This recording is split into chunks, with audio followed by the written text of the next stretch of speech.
warning machine, precious machine of mine. I'm recording this because I'm having one of those wish I would have recorded that other thing moments, like yesterday when I rode the electric skateboard home from work because I got off at 3:30. They had me come in early. I gotta make this quick because I'm probably gonna run out of storage. I rode the skateboard home. Just, basically test its limits. And I actually rode it to work the other day too. When I thought that the bus wasn't coming, I thought it was canceled. I thought until it went driving past me, but I committed anyway. It got probably, I would say, yesterday. And there were many hills. I would say it probably made it 4 miles. And I was good with that. I had no problem walking that last mile home. But unfortunately, that was the last time it ever worked. When it died, that was it. It died forever. I thought it died because the battery died. It actually died because it is dead. It is no longer with us. That's a regular board. It's still very smooth. But it is no longer electric. The thing is that it doesn't take a charge. So, I don't know, maybe like I don't know. Maybe I hit too many bumps in the road or something. I feel like it should kind of be built for that. For like the segments of the segmented cracks in the sidewalk or the fucking junkyard of gravel and debris that's always in the bike lane. But no. So, guess you get what you pay for on that. Also, good news, everyone. I got approved by a landlord to move into a room in her house. So, that was a couple days ago. $850 a month, and that's including utilities. So I could charge the hell out of my skateboard for free and not have to worry about the price because she has solar panels on her house. But now I don't have an electric skateboard, just a regular one that doesn't work.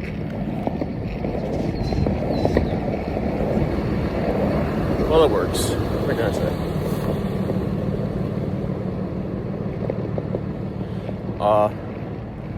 But yeah, so pretty excited about that.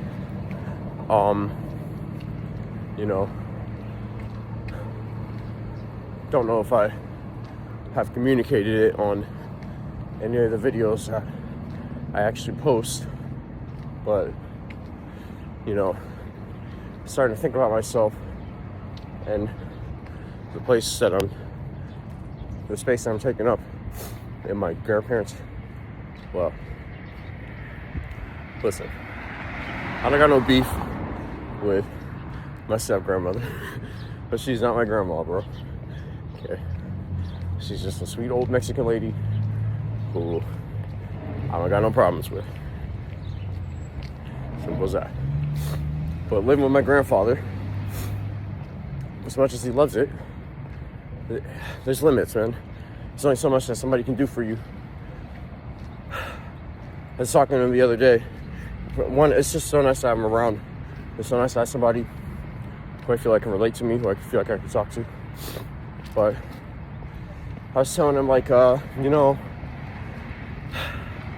lot of why I'm so upset with my dad all the time is like, because fucking,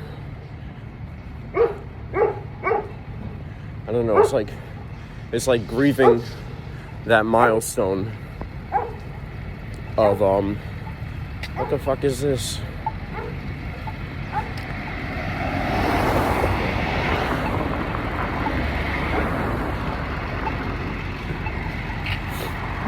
It's like grieving that milestone of being able to live with your parents for a couple years after you turn 18. I literally lived with my parents for, it's so loud out here. I literally lived with my parents for 1 month after I turned 18, and then that was it for like over 5 years.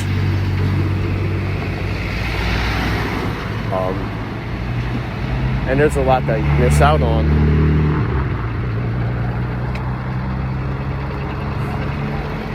Good morning. There's a lot that you fucking miss out on when you move out so young. Like, as a matter of fact, I'll tell you, like my little sister, right? Number 3 out of 5. So far, bro, she's the only person, and I'm not really counting my baby sister yet because she just turned 18. So we'll see. But so far, she's like the only person who my parents did not put out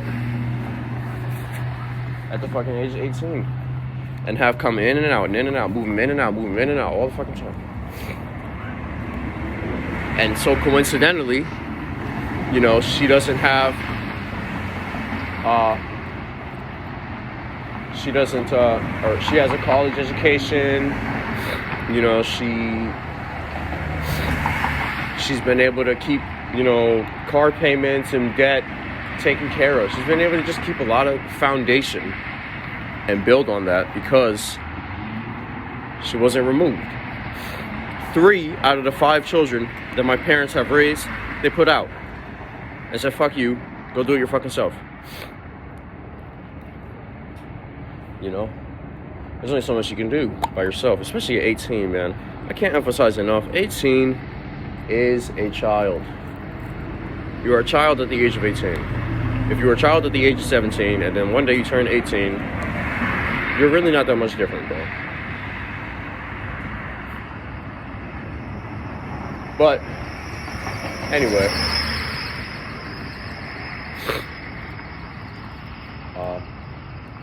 you know, my cousins, I'm so happy for them because my aunt and uncle, they don't do that shit, bro. They do not be putting their kids out on the street. But you know, they can save up for cars and go to college and you know, not be hungry or starving at like any point in their lives. They don't have to go days without food and shit. They don't have to fight for their fucking lives, man. Because they're young and their parents understand that, and their parents understand what it's like to have to struggle. They struggled for their home and for their life, and that's why they're trying to, you know, like give you their save file. You know what I mean? It's like playing a fucking video game and then you say, oh well, you know, I remember back in the day, how fucking old am I? But I remember back in the day, you know, my sister, my mother, she bought me and my older sister, she bought us Game Boys, and she bought us Pokemon Sapphire and Pokemon Ruby. Or maybe she bought both. Actually, no, she bought both of those for my sister, I think. And then later down the line, she bought me Pokemon Fire Red and my sister Pokemon Leaf Green, right? And so my older sister, she when I finally got old enough to understand, you know, because you have to be able to kind of read to play that game. My older sister, she gave me she acted like she didn't give it to me. She would be like, give it back, blah blah blah, whenever we would fight. But she gave me the Ruby game, and she also had a Game Shark at one point. Her friend had a Game Shark, so she had hella dope ass Pokemon on there, bro. She had all of them, I swear to God. And you know, I think a lot of what made me love that game to begin with was that I just could see what you could build up to on that, right? I didn't have to start from the beginning. Not saying that I wouldn't have enjoyed it if I had to start from the beginning, but there's just something real precious about being able to start somebody else's save file, you know, and be gifted that progress in life.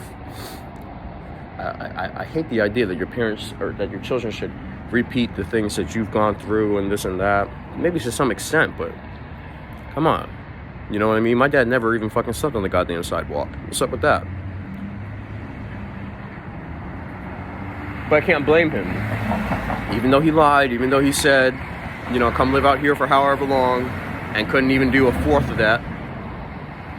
I can't bother to be upset, because it's like, bro, the milestone is gone. Grieve all you want. It's gone. The chance for you to build a foundation surrounded around your parents, it'll never ever happen. Even if they fucking dropped acid and has some sort of major epiphany that they should be doing way more to support their children, bro, it's just never gonna be able to happen. I'm too old now. I'm 25. I'm too old. My grandfather, he's 73. He's about to be 74 in February. You know what I mean? It's just like, he's too old, and he'll do it. He'd give anything. And I'm watching that in real time, and it's like, bro, this is selfish on my part. It's selfish for me to accept so much.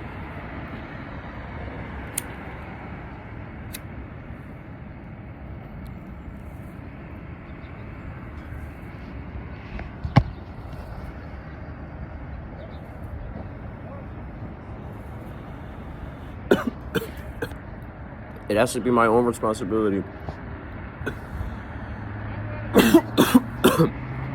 So, ball's in my court.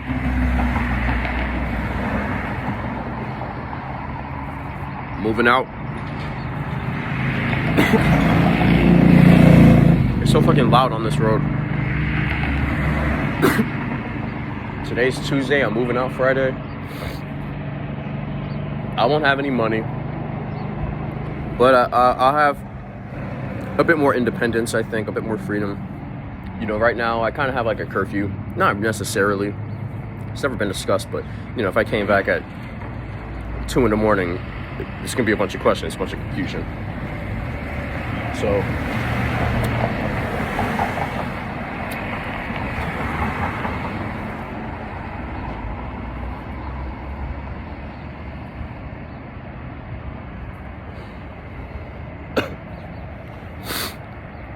you know, I don't have to worry about being blasted out my fucking face in front of my grandfather or whatever.